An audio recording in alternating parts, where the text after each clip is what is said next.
repair this relationship. But at the end of the day, you know, you're listening to that kid and hearing what they really want, what they desire. Do you remember a moment where, and again, I'm just trying to sort of bring myself into that space, right, or the room or wherever it was, but do you remember the moment where you just kind of said, this is ridiculous, I'm just going to make this happen? Do you remember what was going through your mind, or who you were talking to, or what happened to say? I do. I was talking to Mom on the phone and felt like I was in a position of trying to convince her why she needed to go to the Family Visitation Center, and it felt like it was turning into not really an argument, but you know, she was completely closed off from listening to anything I had to say at that point in time. And it had kind of been an ongoing occurrence where I felt like every time I talked to her, she was closed off to anything that I wanted to say because she was so burnt by her experience with the department. And you know, so just, you know, for me it was kind of, I don't know, just conceding to a way to get these two together. So I was just through a phone call. I said, you know what, we'll just do it. Was that your idea or her idea? It was my idea. And she was really receptive at the beginning, but I think didn't really know what she was going to get into. Didn't know what that was going to be like. You know, but I think as part of my practice, I try really hard to build good relationships with folks, because I feel like the better relationship that you have with somebody, the more likely you're going to be able to communicate them into coming to an agreement with you later on down the line. It's much easier, you know, worst case scenarios when we have children that are going to be adopted in their biological families, or you know, maybe they're going from still seeing their kid every other week to probably seeing their kid maybe once every 6 months if they're lucky. It's much easier for me to have that conversation and have them hear me and have me be empathetic to their feelings when I've got a good level of communication with them. I think it means more to them to know that their kids are going to be safe and that people are actually looking out for their best interests when it's somebody that they've grown to, you know, they don't have to like me, but they've grown to trust that I'm going to follow through with what I do and that I'm going to listen to them. So this notion of relationships, and I'm kind of the science of safety dude who talks about this stuff all the time, right? So obviously to me that's huge. And you talked a lot about that. What about the relationships piece? You know, you've done in-home, you've done foster care. What else about that do you think is so key to what we do? It just seems like for this case in particular, it seems like that was a really driving. Everything you talked about so far is engagement, partnership, and relationship. That's really, you haven't really talked about the safety issues. You talked about the partnership. Right. Well, the other things that were driving this case were the therapists at the group home who were listening to the kid talk about what wasn't working at home, what wasn't safe at home. And for this particular case, it was that the kid she'd had some physical abuse as punishment that had eventually led to her coming into care. But that was really a small issue compared to what was really going on with this family. And it just took time and investment to listen to people to hear what was really going on. And it was really family dynamics between sisters in this case and the mother's, I don't know, it's kind of her discipline in the home and the way she communicates with her kids, I think is kind of driven by her faith, honestly. And so kind of understanding that and working a lot with Mom to get her to the place to understand that, sure, this is how you believe things should happen, and this is how you were raised, and this is what you believe with your religion, but you're closing out your kids because you're refusing to see it any other way.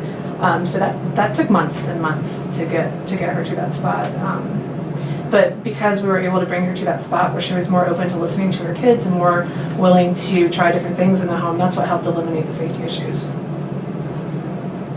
And I just got to be honest, because I dealt with him several times and had several meetings. I'm just amazed, it's so cool when I saw that had happened. That's just so awesome. Yeah, she actually came up to me in court the very last day and gave me a big hug. You know, wow. It was just kind of like one of those moments where I was like, oh, I've never seen this coming. Yeah. So what about that hug is important to you as a social worker? When you think back over however many years you've been doing this, what about that hug is important? I think it's, I think that it shows that, you know, at the end of the day, like, you're not just doing this for a paycheck, like, you are having impact on people's lives. And I think that's the most important and the scariest thing about this job all in one. meaning that like to have that kind of impact and know that you help somebody, that's great and that's a wonderful feeling, but it's also really scary to know that that level of impact could, you can make one decision or one kind of statement that could really change somebody's life forever. And I feel that way lots of times on the stand in particular when you're testifying. Everything I'm saying is going to pave the path for this family. Right. The scariest and it's the best and the scariest. The best and the scariest. It's all the same.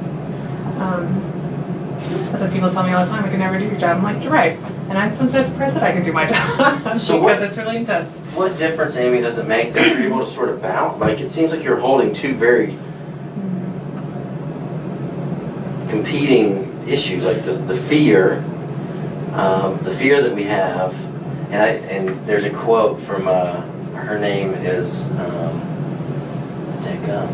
Melanie Samuels, and she made a great quote, and she said sometimes you just have to work scared, because so much of what we do is we're just kind of putting it out there, not really, none of us really know. But so what do you do as a worker to be able to hold that balance between like this can be the best thing, the scariest thing at the whole time, and being okay with working scared?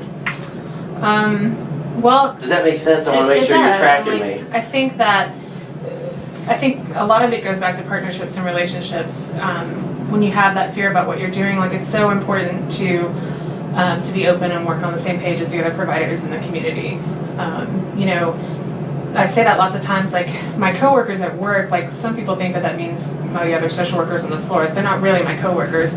My coworkers are the therapist with this family, the guardian ad litem with this family, and those are the people that I'm working with all day long and then I'm talking to on the phone. So having good partnerships with them and communicating and knowing that this decision that you're making has been discussed up and down the river about a family before you get there. Like that's really important, and I think that helps with the fear factor of it. And I think the other thing too is I'm just really direct with my families. I mean, in the most positive way I can be, but like today, for instance, I had to tell a pre-adoptive aunt that we may not get the TPR because of some things happening in her case, but it's fearful for me on a lot of levels because I'm scared for what will happen for that kid. I'm scared that this lady will decide I can't do guardianship because I can't be, in a relationship with this mother long term.